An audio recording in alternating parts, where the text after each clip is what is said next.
hindi ko inakala or naisip man lang kahit papaano sa guni-guni na mapapasok ko tong hanap buhay na to o yung pag-aartista. Kasi nung bata ako, sobrang ako mahihain.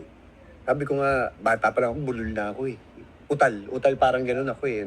Pero kasi parang feeling ko, nakuha ko yun noon talaga. Medyo hindi maganda yung nakamulatan ko ng bata. Actually kami ni Jules, merong hindi maganda yung ano namin eh. Kasi broken family kami eh. And then yung bata ko, every night, wala akong matandaan na maayos na tulog. Parang gabi-gabi kinakabahan kami. Nung kami magkakapatid nun. Tatlo kami eh, that time. Kasi yung father ko dati, pag nalalasing talaga, tinasaktan niya yung nanay ko. Every night yun. Talaga pag nakainom siya. Pero pag hindi siya nakainom, yung tatay ko naman sobrang bait.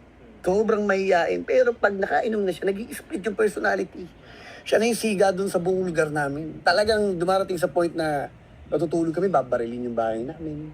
Tapos maya-maya, tatay ko kukunin na yung samurai, hahabulin niya yung ano. Minsan tatagain niya yung mga kainuman niya. Ganun level.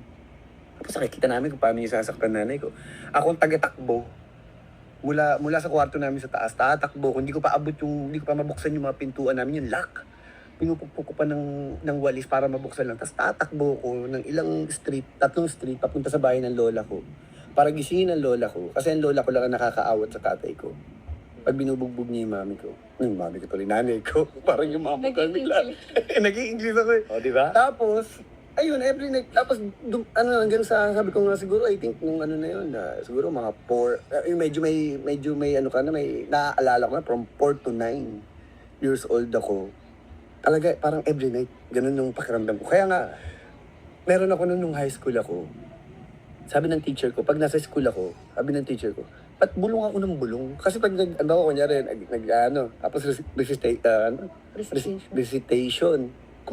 Tamo, nabubulol ako pag English, baliktad 5 kami. points. 5 points na yan, 5 points. Pag sasagot ako, bulong lang ako ng bulong. Tapos nagalit sa akin yung teacher ko, bakit ako bulong ng bulong? Bakit hindi ako yung sumagot dun sa klase? Tapos nung tinawag niya na ako, kinausap niya ako na bakit kung hindi ako sumasagot sa klase. Tapos kung utal-utal ako. Kasi nalaman niya yung story ako na every night pala, meron pala akong pinagdadaanan na kaba. Kasi pag gabi na yun, pag narinig na namin umuwi tatay ko, digit, kumaano na eh. Nung kinuwento ko, magulgul ako. Tapos yung iyak ako sa buong klase namin. Kasi nga siyempre lalaki ako, tapos umiiyak ako sa harapan ng teacher ko. Tapos, nung na-release ko yun, nagkaroon na ako, parang gumaan. Parang nagkaroon na ako ng makapagsalita, nakakapag-recite na ako kahit papaano. Pero sabi ko siguro yun yung trauma. Trauma dun sa pamilya natin na pinagdaanan. Alam mo, ngayon ko lang narinig ang kwentong to.